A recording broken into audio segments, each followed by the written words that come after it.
working from?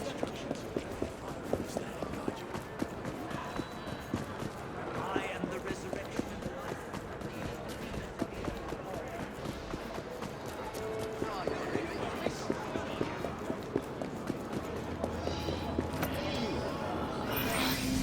They're moving the shipment, but we must go now. There's a carriage on the next corner. If we hide within, they'll drive us right to it. It's time you went home. I'll hide in the carriage alone. Home? Back to a cold and cheerless house where I'll wear black gloves.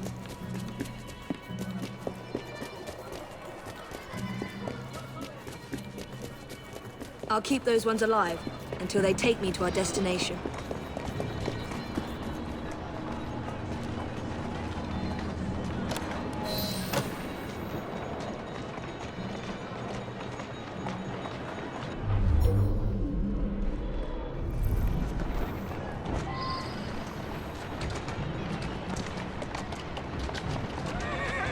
Well, they'll never get hold of it now. Bleeding anarchists couldn't organise a piss-up in a brewery. About bloody time. What the hell took you so long? Yeah, I'd like to see anyone try and break in here. That is a fruitcake.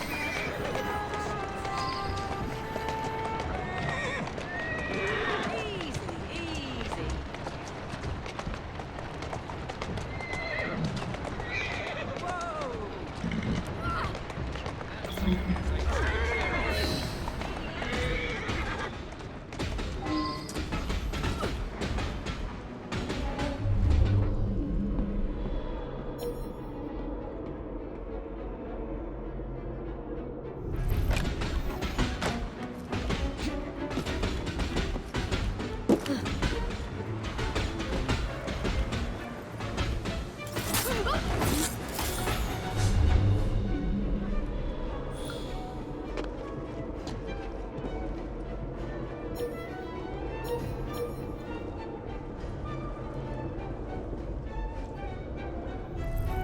I'm sorry, but my need is greater than you know. Justice will be done. Wait! Mr. Morris! Poor man. I hope he finds some kind of peace. Now to destroy the crates! No one is getting their hands on this hellfire! What cheater in here?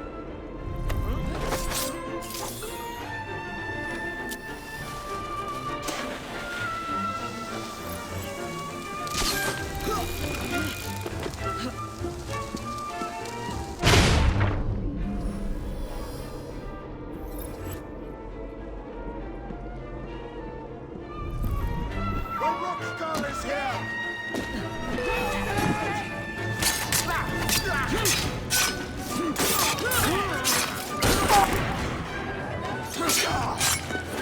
I'll eat your eyes!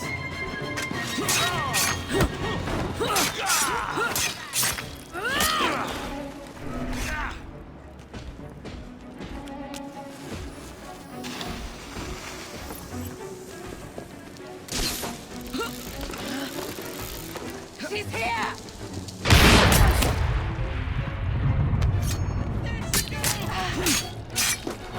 Teach you some manners!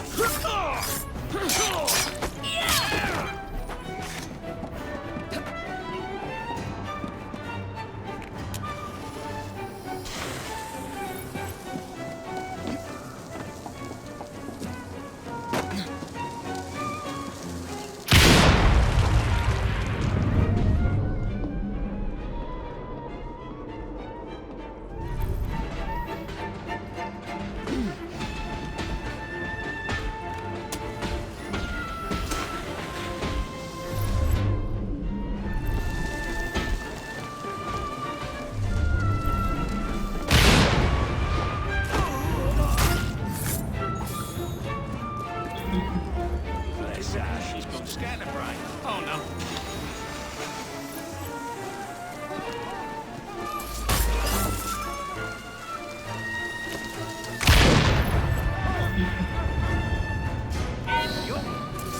Oh, we this is must an end to this.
Mr. Morris, I see.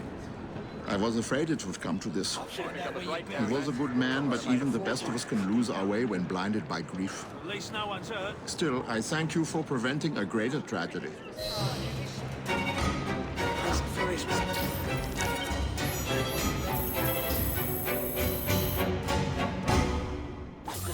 Once serves you right. What was that? Barrel of a butcher.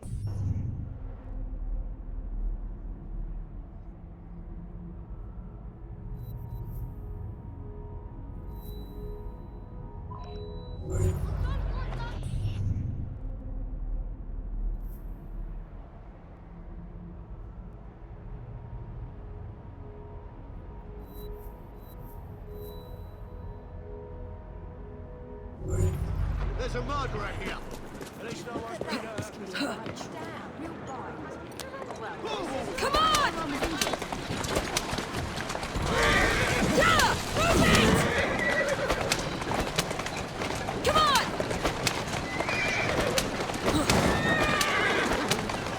Come on! Yeah! Faster! Move it! Come on! Come on! Faster!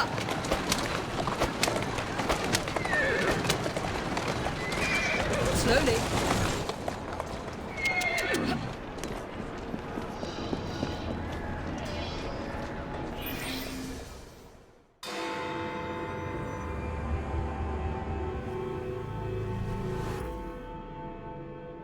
I'm so relieved to have found you. I fear my upcoming meeting is going to be disrupted. Strikebreakers, maybe, or police spies. Ruffians who fear the march of progress. Fear not, Mr. Marks. I'll look after you. I worry that any agitation will incite terrible violence, so please remove troublemakers without attracting any attention. Wunderbar. Thank you. I must prepare, but I will see you inside shortly. Ladies and gentlemen, United Workers! The man we're here to see needs no introduction, but I shall give him one anyway. He has sacrificed so much in the hope that we may all benefit.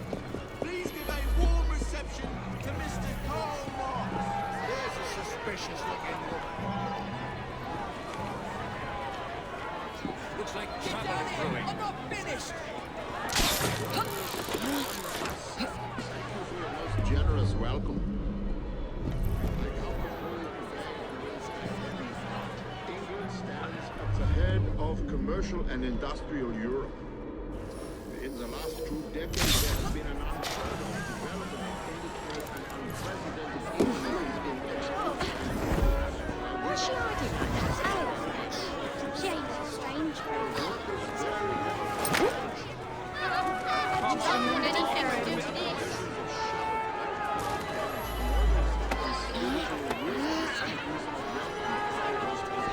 the upper classes by the working class. It has become a truth that no perfecting of machinery, no application of science.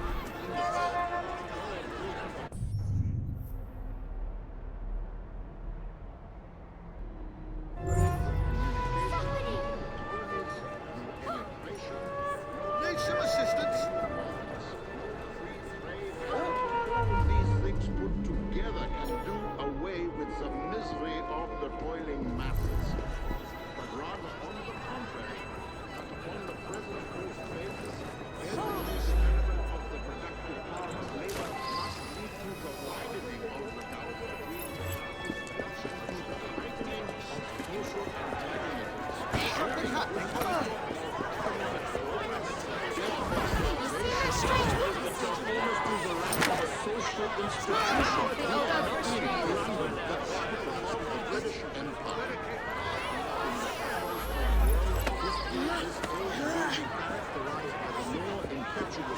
Let me have a look. Could you use another pair of eyes?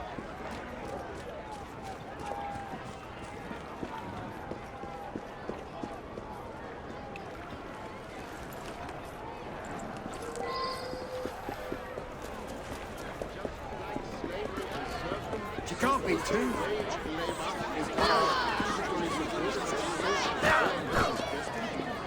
social associated labor. It will accomplish its work with willing hands, vigorous mind, and cheerful heart. It has been said that the House of Commons is a house of landlords. I put it to you today that to capture political power is now the great duty of the working class. We must attempt the political reorganization of the workers if we are to improve their lot. The workers must go forward in a united fashion with the simultaneous demand that the simple laws of morality and justice, which are considered right in the relations of private persons, shall be recognized as the supreme law governing labor in this country. The struggle for such a policy is embraced in the universal struggle for the emancipation of the working class. And so I say to you, proletarians of all lands, unite! In order to free the workers, the cooperative system of labor requires to develop on a national scale. And following from that must be furthered by national needs. Ladies and For gentlemen, this meeting is adjourned. continue steadily to use their political privileges. From Mr. Marx. Him we want to have words with. Stay behind the lectern, Mr. Marks. This is what I'm here for. Here we go again.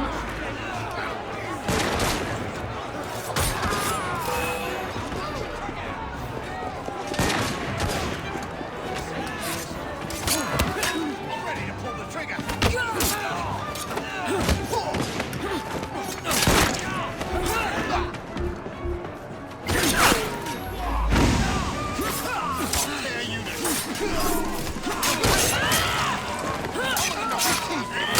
Try to stop me.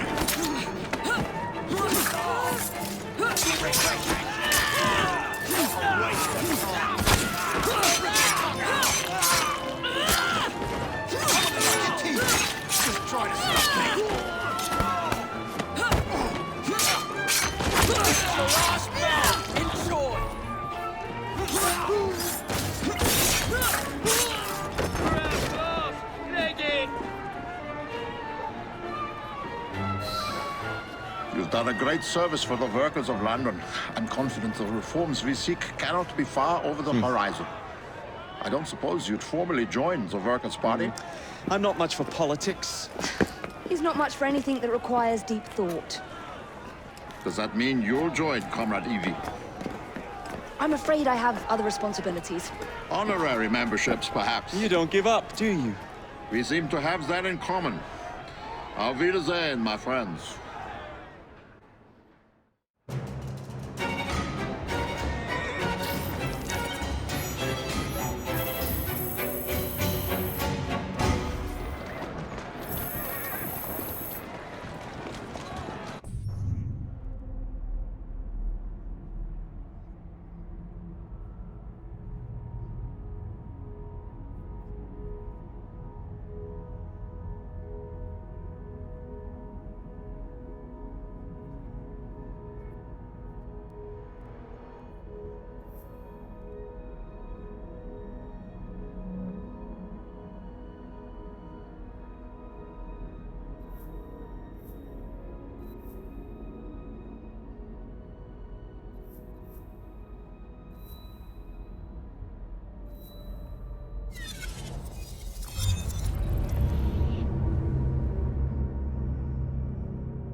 How you doing, Evie?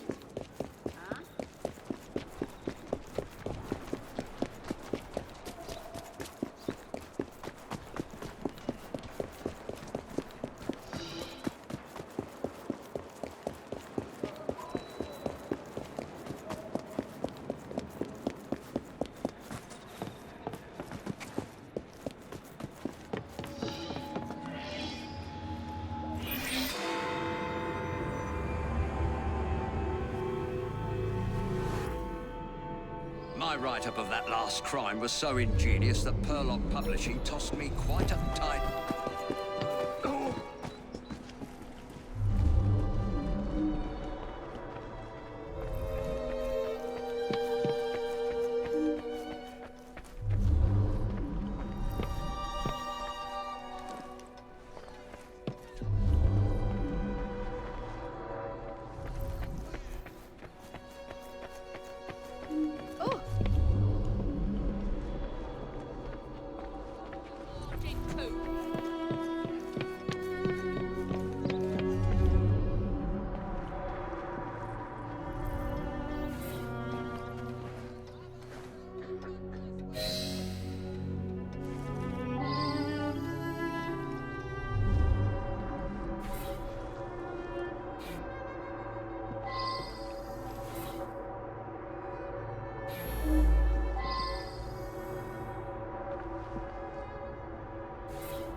I believe I should re-interrogate a suspect.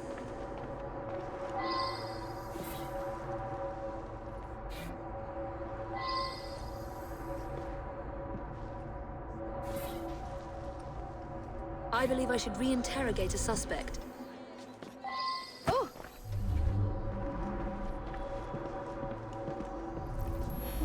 I'm just the housekeeper, but Mr. Cashin was a dear friend. Each morning I bring him his coffee. Today his door was locked shut. My husband is the caretaker. We live downstairs. We have the keys to all the apartments, so after knocking, I became concerned and let myself in and found him like this. The lights weren't working. My husband didn't want to waste any candles, so we retired early.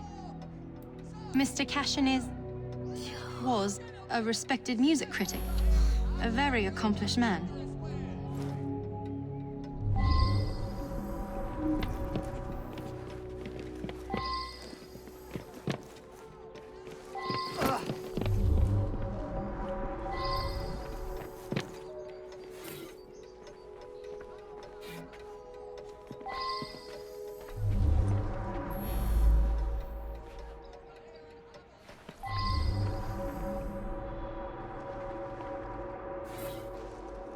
I believe I should re-interrogate a suspect.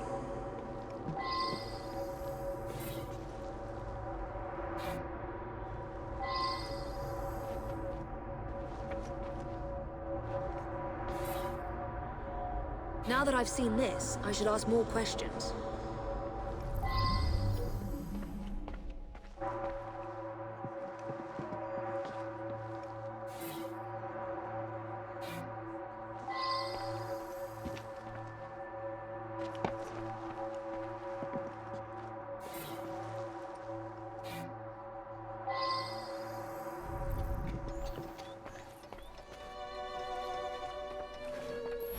Gone just like that, eh? He lived right next door and often came home from his concerts a bit drunk and singing at the top of his lungs. Drove my wife near crazy. I was down in the cellar fiddling with my experiments. Cashin had an eye for the ladies, no question. I was a bit jealous of him, frankly. That belongs to Mr. Golden. He's an awfully nice chap. We let him use our apartment during the day when my wife and I are out tending our shop. He likes to rehearse here where the light's better. I'm an amateur chemist. Henman let me set up a few experiments in the cellar. Oh. Mr. Cashin is dead? I just saw him yesterday. He looked in the peak of health. If you ask me, he paid a bit too much attention to the caretaker's wife. Scandalous, really. They must have seen each other nearly every day. Last night I was knitting in that chair. Then I felt quite sickly and opened the window to clear my head. I certainly didn't hear anything. When the lights quit working yesterday, that sweet Mr. Golden handed out candles to everyone. He's such a nice man.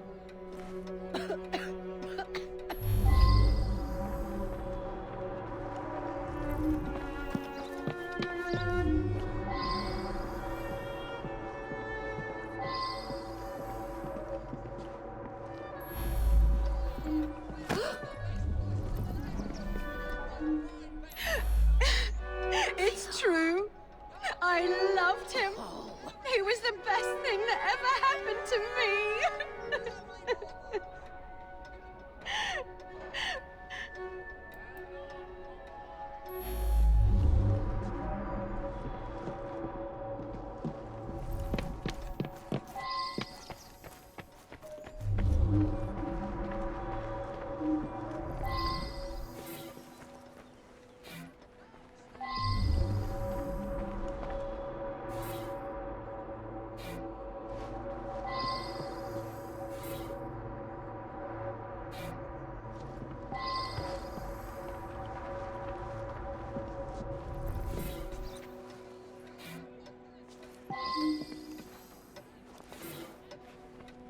Now that I've seen this, I should ask more questions.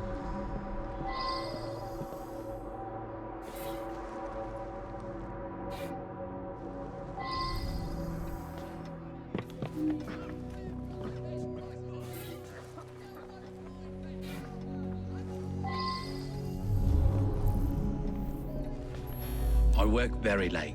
So did he. I only met him once or twice in the 2 years I've been living here. I was out giving a benefit recital for unemployed musicians. Several dozen people can attest to my whereabouts. I use them to create an ambience when I hold private recitals.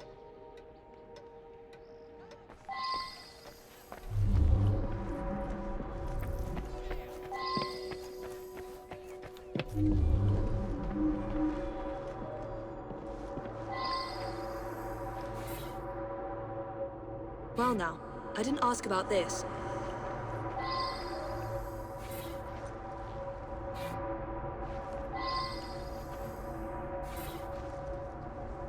I should return and find out about this.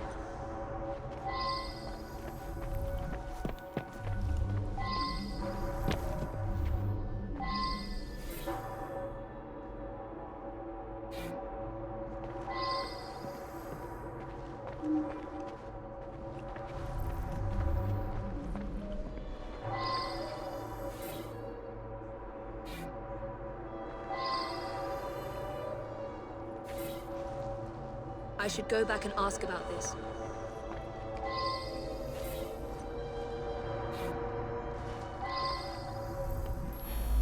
Mr. Cashin's dead. Difficult to believe. He led a quiet life. Out at concerts most nights, shut up in his room writing the rest of the time. He must have been a lonely man. My wife felt sorry for him and helped him as often as she could. I'm in charge of the running and upkeep of the whole building, so I can get dirty now and then. I was just doing some work in the basement. I forgot to put it away after I fixed Mr. Golden's music stand yesterday morning. I left it there, and he came to give it back.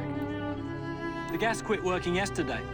I don't know enough to fix such things safely myself. A man from the company is going to come by tomorrow.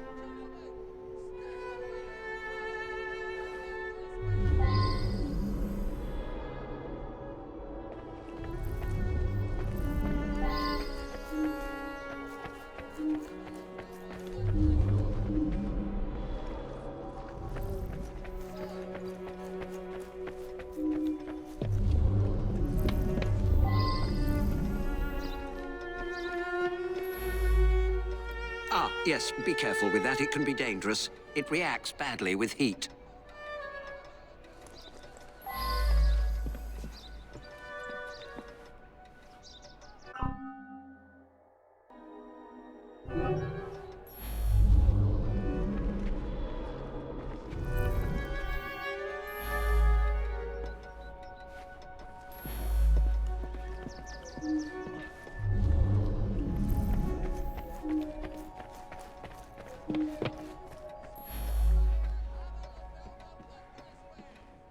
He destroyed an entire orchestra. All those musicians put out of work. A rancorous old man who had no talent or creativity of his own. I suspect there was more to that mystery than meets the eye. I'm going to look into it. Up to the clink with you!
Hey! Someone help! Some trap found something down there! Looks like foul play!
I wonder if someone could tell me more about this.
I heard a splash, and right quick pulled this bloke out of the shallows, dead as a mackerel.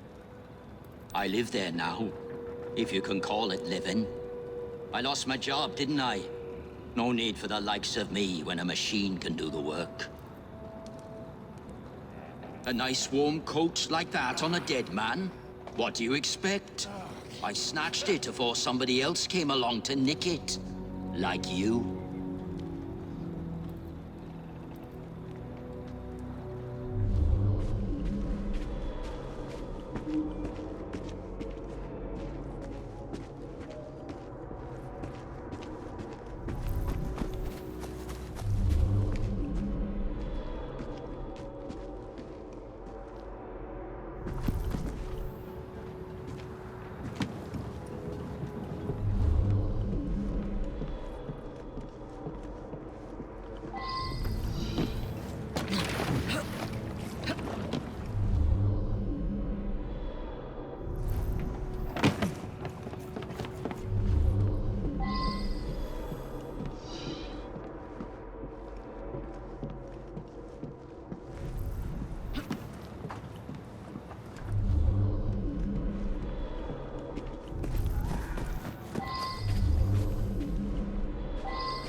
I should go back and ask about this.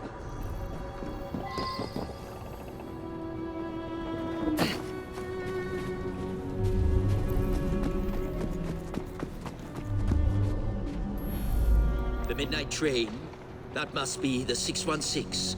Stops in the station down the road. If you hurry, it might still be there.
You better hurry.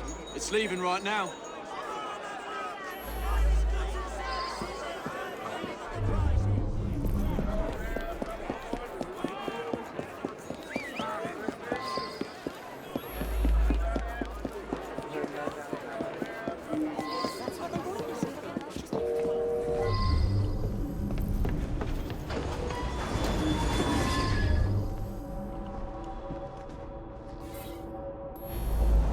I should return and find out about this.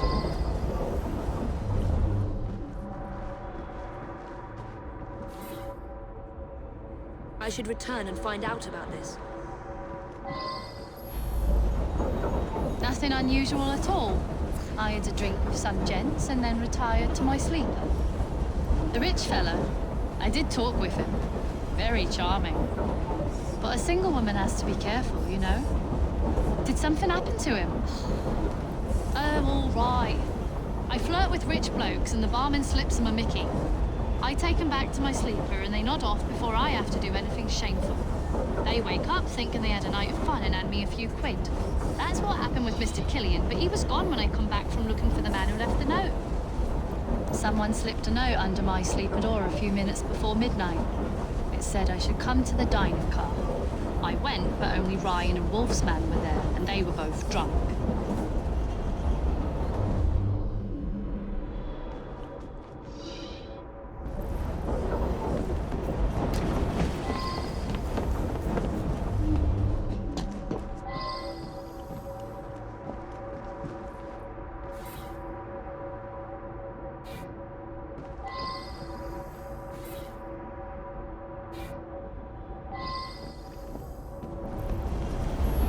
Mr. Wolf had a few with Mr. Killian. Then the young lady invited herself over to have a glass with him. Mr. Wolf became terribly tired, even though he'd only had one drink. He toddled off to bed well before midnight. I stayed in the dining car for a few drinks with the barman. Mr. Wolf bought him drink after drink. Then they got angry. But the young lady come over, and it's obvious that Mr. Killian was interested in a rendezvous, like. Around about 11:30, Killian and her left together.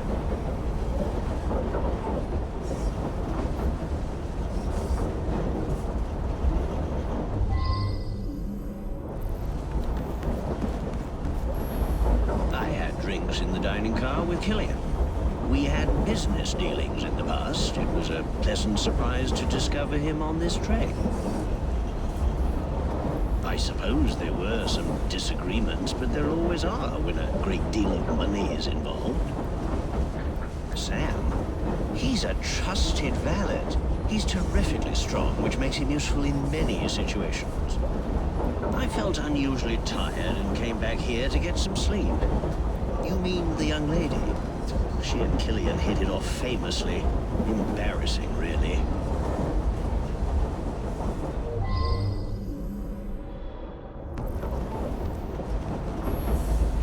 I've been Mr. Wolf's valet for going on several years. He's frail and needs a man like me to help him about.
Some noises on the roof woke me up briefly.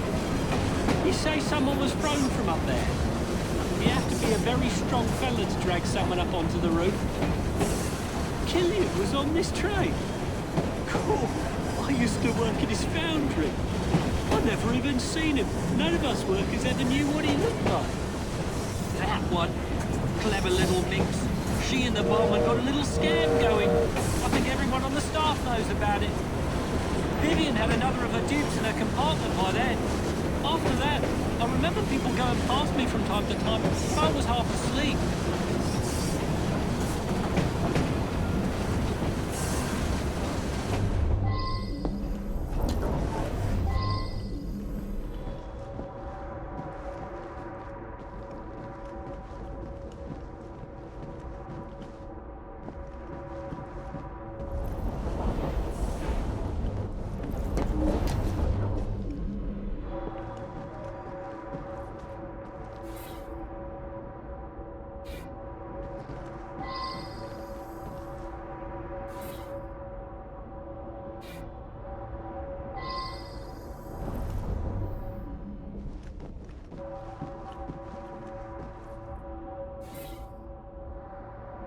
Now that I've seen this, I should ask more questions. Nothing unusual. A couple of passengers came in and had a sort of business meeting. One of them was buying a lot of drinks for the other, and then they started to argue. But Vivian went over and joshed them out of it.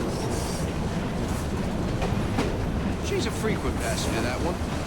Hangs about with the wealthier sort. Likes to entertain them, if you take my meaning. Oh, well, it's a noisy train. Later passengers have trouble getting to sleep, so I keep a sedative here behind the bar, yeah? Yeah, I helped Vivian fleece the dupes. I slipped a pill in the wine for the table.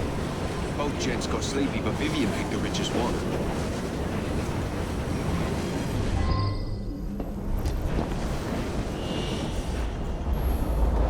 It was a typical evening. As far as I knew, nothing unusual happened until you came aboard with this story of a murder. Just another wealthy passenger. They're all pretty much the same. She rides the train often. She's very friendly with the other passengers. I was tidying up in the passenger car. Around midnight, Vivian ran through. She thought someone was looking for her.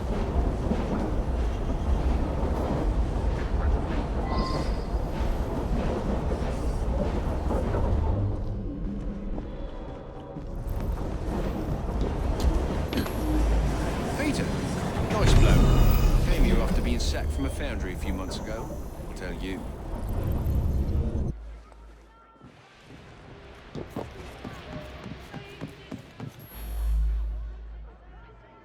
I gave him what he deserved. The man was heartless.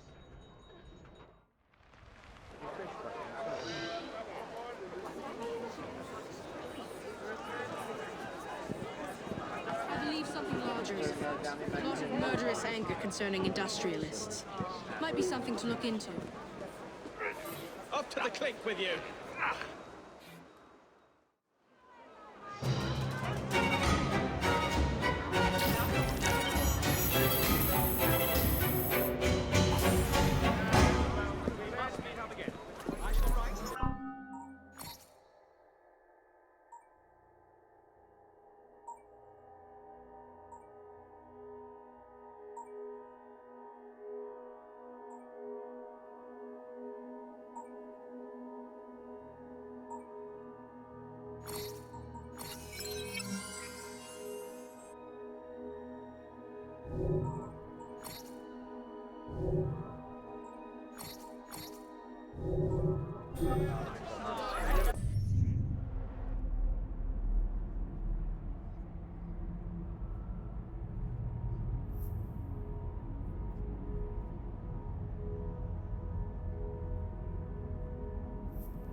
silly mare.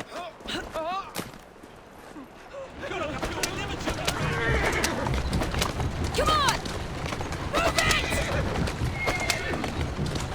it! Yeah! Come on! Come on! Move it! Come on! Roll then.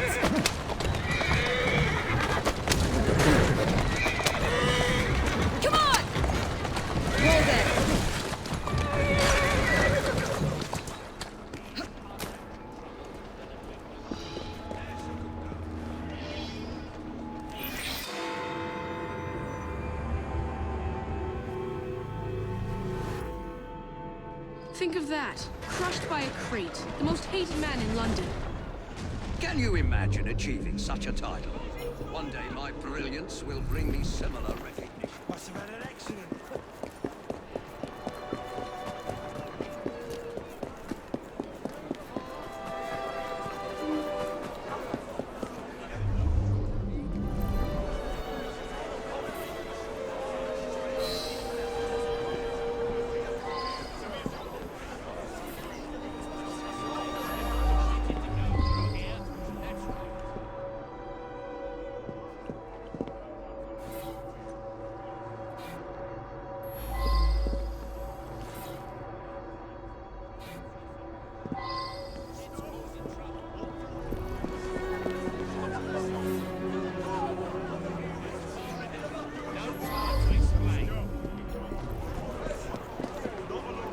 I know the man. He's hated by everyone. Surprisingly, it's not clear what killed him. I find multiple wounds. No need to send many people to jail for killing such a terrible man. What say you only arrest the single person who actually caused his death? He appears to have been stabbed with a perforating weapon, perhaps a spike of some kind. There would be bleeding and it would affect motor control right away, but death wouldn't come for another 6 minutes. I suspect that there is at least one deadly toxin in his system.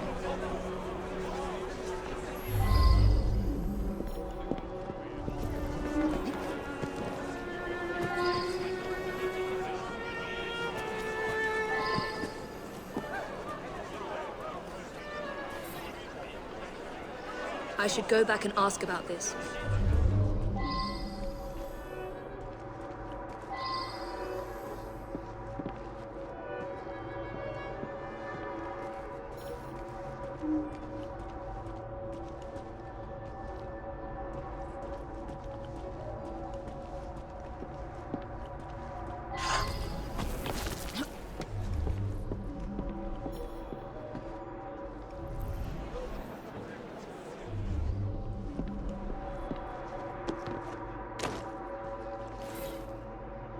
Well now, I didn't ask about this. The man's a right bastard. I hope he's smouldering in hell. Well, I'm not a crane operator. I wouldn't know how to work that. My best chum is maimed for life, and Ashton didn't care a fig. He deserved what happened. Beyond that, I'm mum.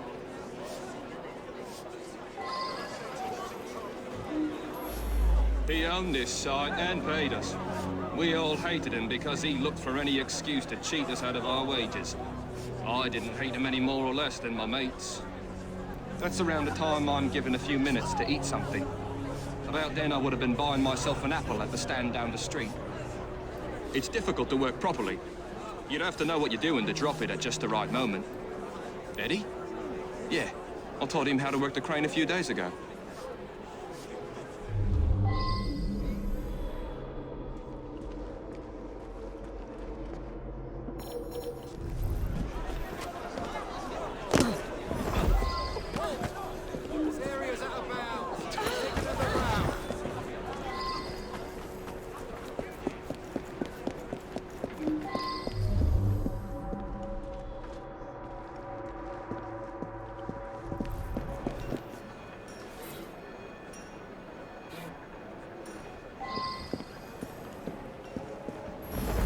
He's my husband.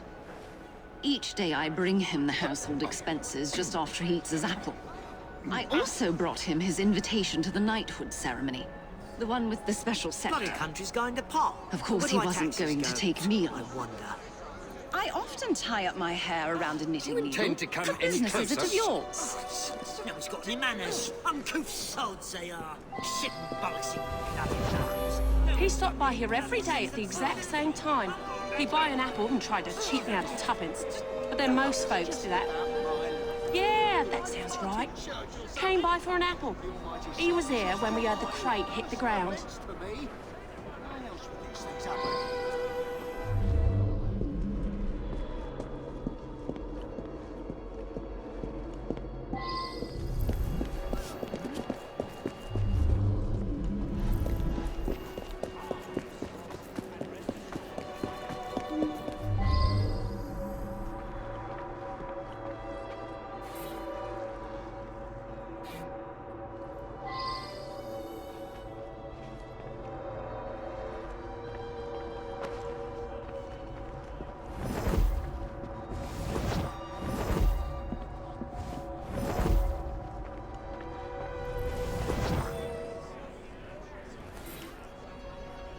I should return and find out about this.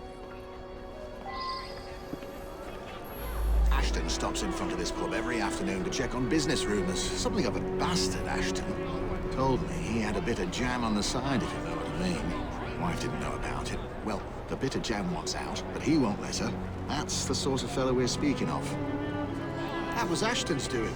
The man had it in for me. He paid workers to wreck my machines. Cost me a fortune. As long as he was around, I'd never prosper. As a matter of fact, I do carry a revolver at all times. It can be a dangerous neighborhood for a wealthy fella such as myself. This proves nothing.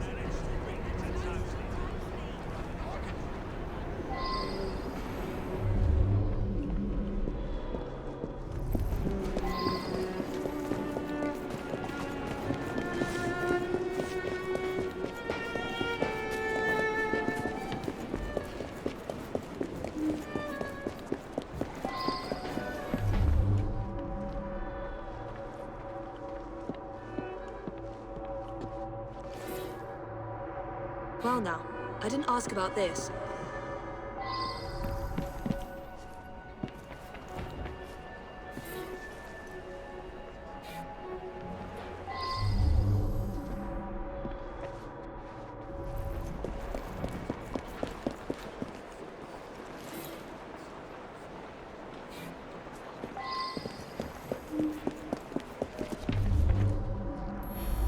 He's been coming to me for years.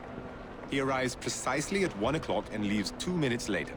He takes a bluish medication every day and prefers that I administer it. Mary is a trusted assistant. As far as I know, she's completely above board. Today, she swept the shop and prepared some medications. She also fetched herself an apple from the apple stand.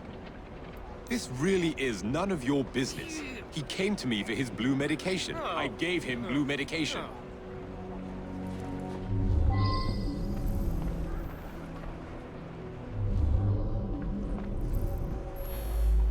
I see him here every day. He can be unpleasant, but I don't really know him.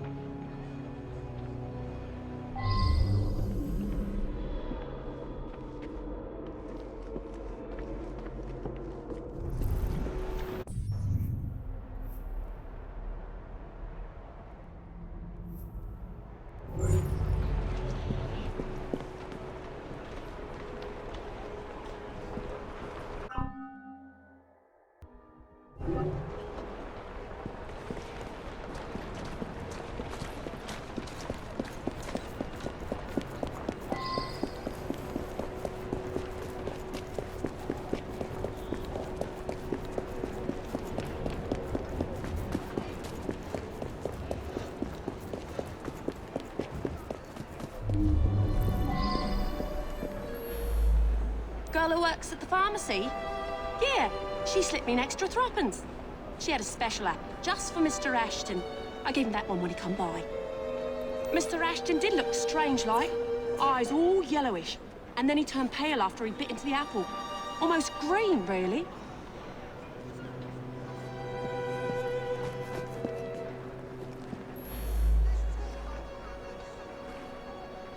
I'll be the toast of the town.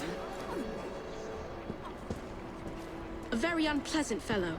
But what was that business about a knighthood ceremony? Up to the cliff with you! In any case, Mr. Raymond will have a story for Purlock Publishing.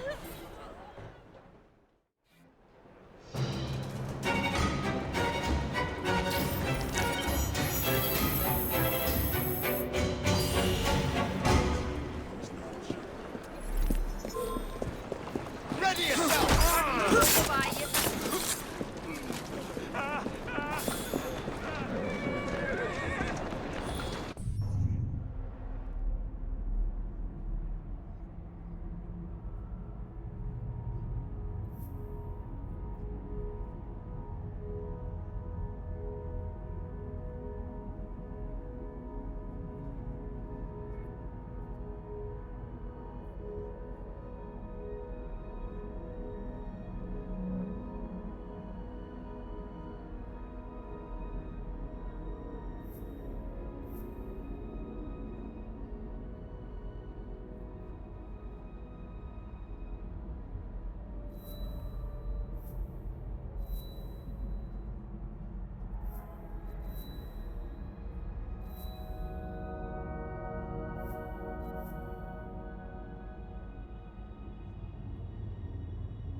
Slow down.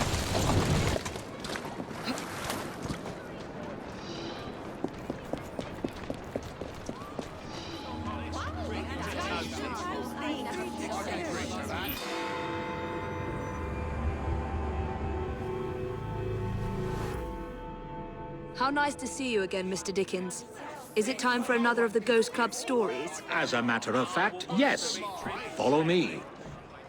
Number 50, Berkeley Square. 4 stories high and branded, "Beware all those who enter." There have been many strange tales of this dreadful domicile. The earliest report of a haunting was said to be the spectre of a small girl who was murdered by a servant. She could be seen at the attic windows, weeping and wringing her little hands in an agony of despair. I'm eager to begin. Another legend claims the attic is haunted by the spirit of a young woman who purportedly threw herself from the top floor windows to escape her abusive uncle. Her screaming ghost has reportedly been sighted hanging from the window ledge. This residence was briefly owned by a Mr. James Jasper, a choir master and an opium addict.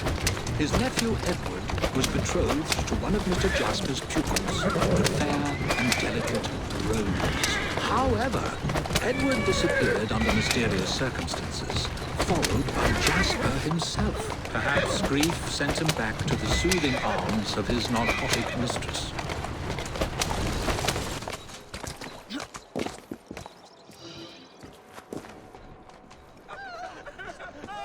Shall we? Though this house is vacant, some say it comes alive at night with screams of terror, ringing bells, and slamming shutters.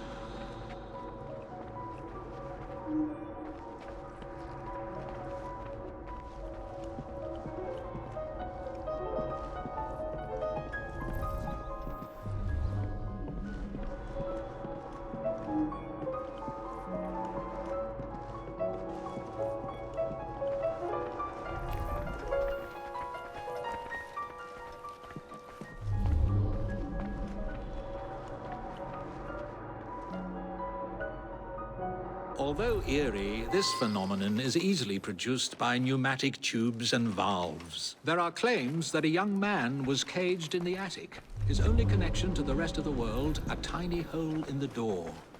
A young man who was reduced to madness by this extreme isolation. The legends all seem to focus on one room in particular.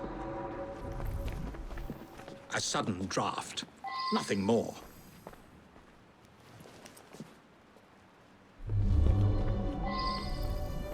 My word, perhaps I shall wait here while you investigate the source of that laughter, which is not at all unsettling.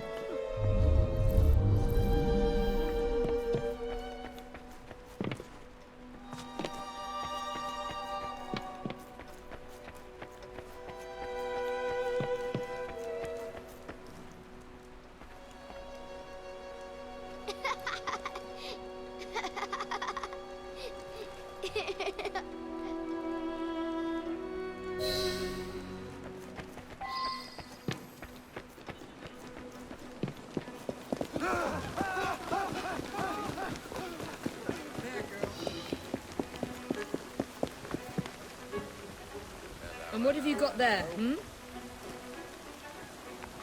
All right then. Let me go, you moke!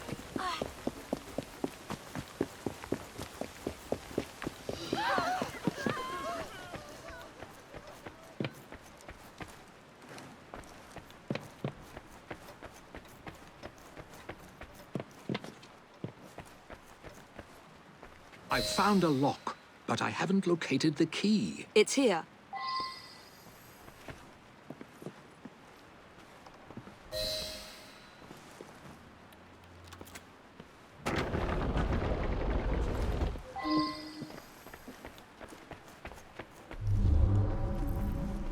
Ha! So this is how it works. Impressive.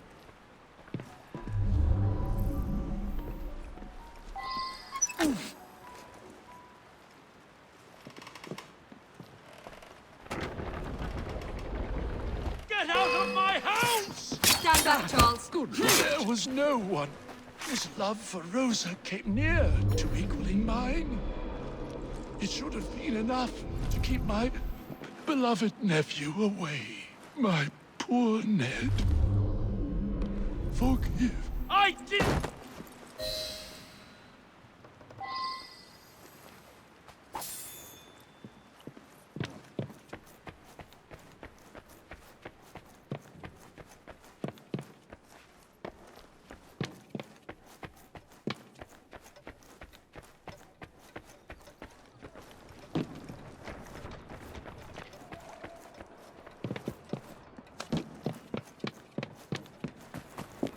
Alas, the myth has been discredited. There was no ghost in Berkeley Square, just a wretched soul, driven to murder and madness by guilt and intoxication. I think this is the makings of a rather fine novel.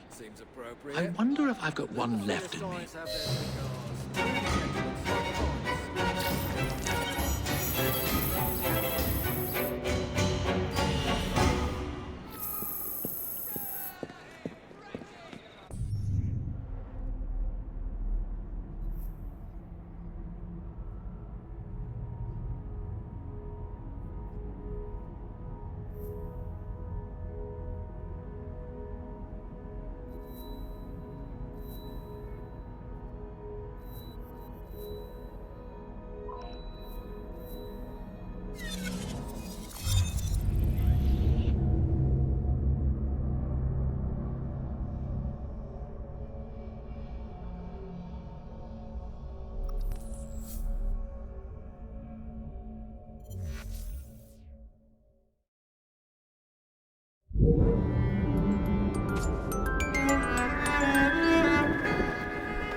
There's been a spate of rather intriguing thefts about town recently.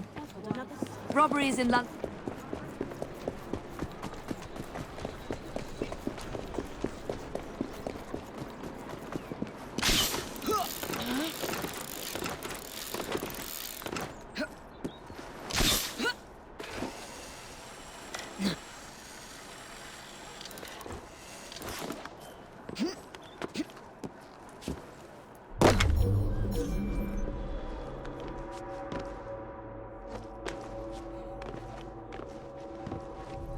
Might be trouble. Looks familiar.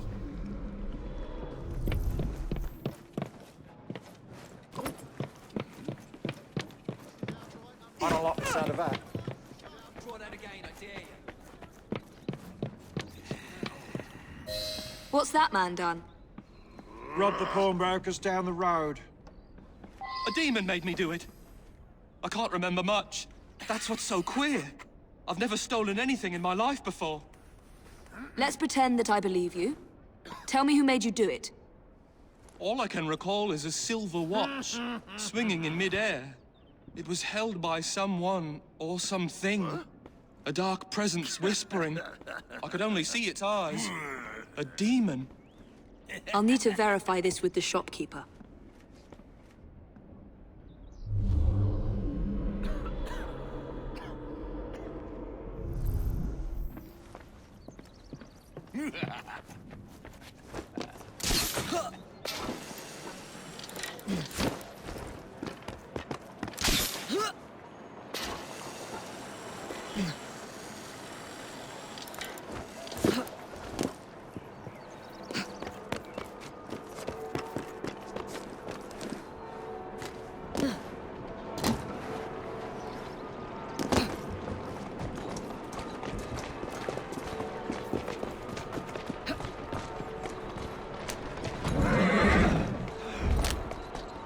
Go on.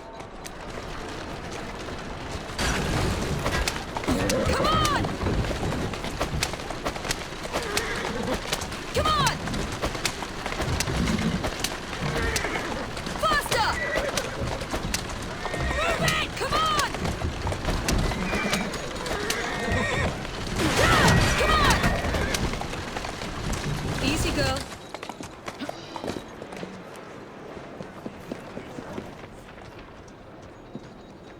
What can you tell me about the robbery? There's not much to say. Most of the items did come from the same seller. Enzio Capelli, Sorcerer Supreme, a famous showman from Italy. Several weeks ago, he was forced to pawn his family heirlooms. Debts. I have the address of the last person who redeemed something of his. A lovely pearl necklace. That helpful? Not again! Stop her! Stop! Somebody stop that thief!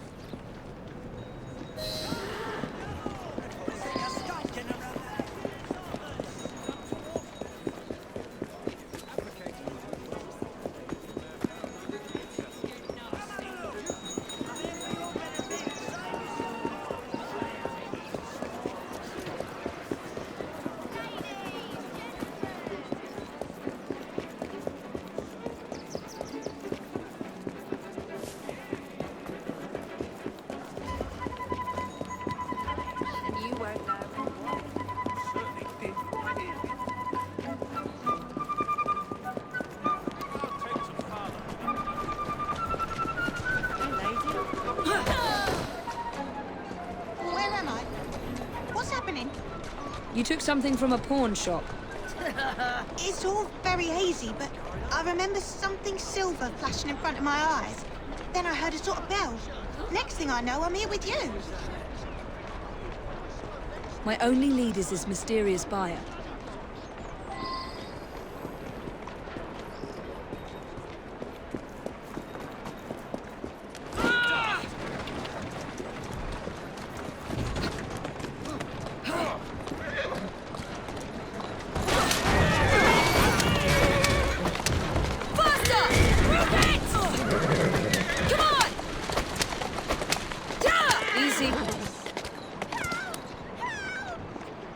This chap might lead me to the demon.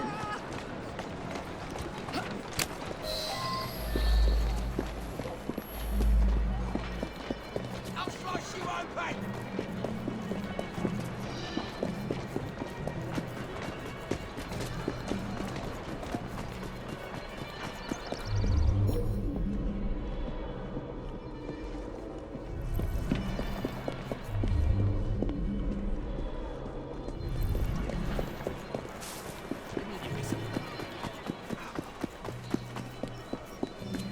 Can't stay up there forever!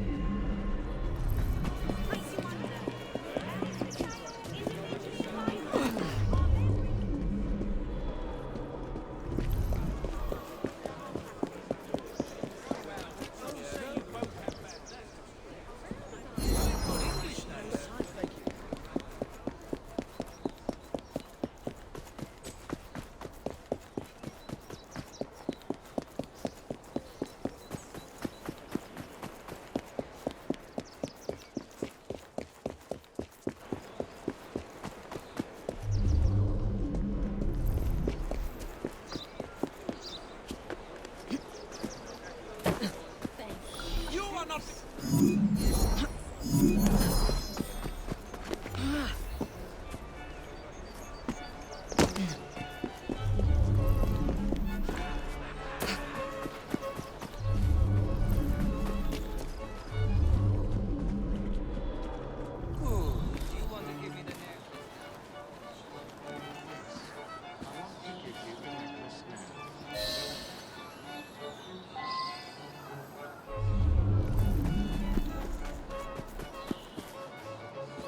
Mr. Enzio Capelli, I presume? So you're responsible for the theft of your own jewels? You are very much mistaken, aren't you, my child? Yes, I'm very much mistaken. Hold on. You are very much mistaken. And now you are so very, very tired, aren't you? Yes, I'm very, very tired.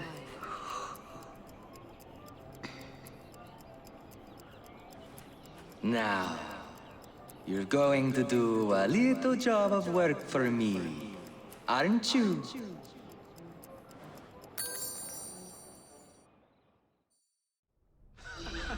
My goodness, what foul behavior.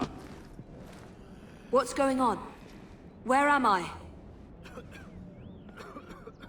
You've been arrested for theft. How very intriguing. I can't remember a jot of it. Let's get you out of here. I've pulled a few strings, and they won't prosecute on account of your losing your mind. Be free, little chicken.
truly no recollection of the events that landed you in a cell? My mind is blank, save for the glint of a silver object, the toll of a bell, and a presence of some sort. A glint of silver and a tolling bell. Hey. I must say, you look very tired. Yes. I'm so very, very tired. Now you're going to do a little job of work for me, aren't you? Now I'm going to do a little job of work for you. You've cost me a bit of money, mate. So I think it's only fair that you replenish my coffers with donations from the good people of London. You will steal money for me, won't you? Yes. I will steal money for you.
Get away from me, you dodger!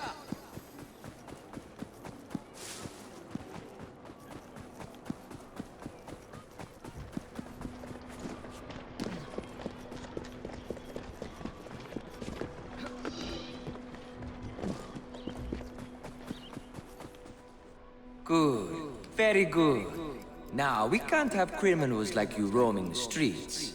You will surrender to the police, won't you? Yes, I will surrender to the police.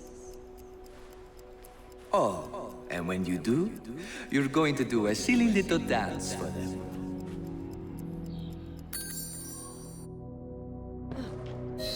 I say, you gave me a terrible fright. Muttering about a man named Ezio. I was hypnotized by Enzio Capelli. Not a demon after all.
while you ransack this house.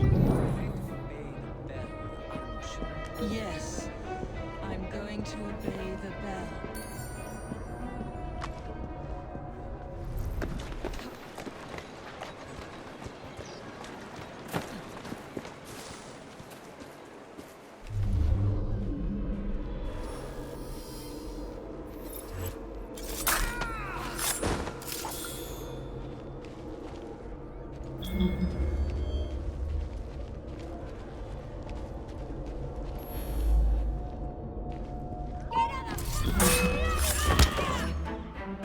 You are very much mistaken, aren't you, my child? Yes, I'm very much mistaken. Hold on.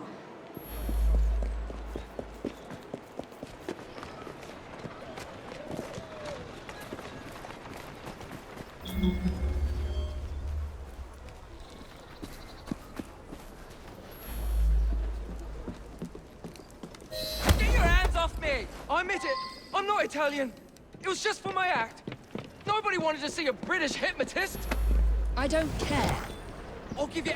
I would like you to be quiet. This is really quite painful. Are you a contemporary of Dr. Elliotson?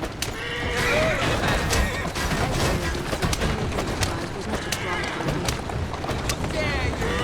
I'm a hypnotist.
Is this really necessary?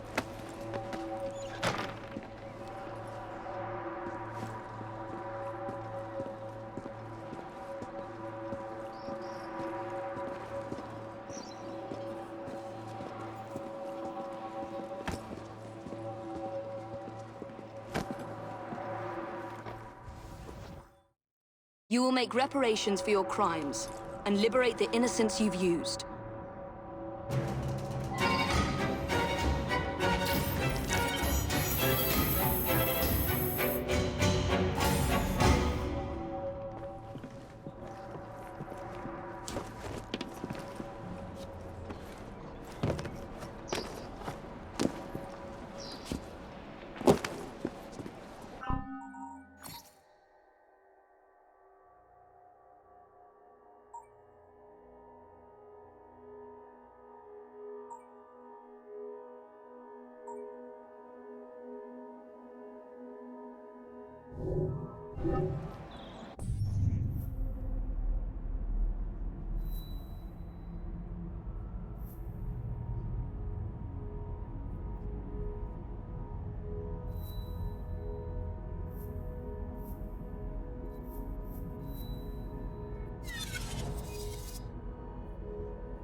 Seems a letter has come for Jacob.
you.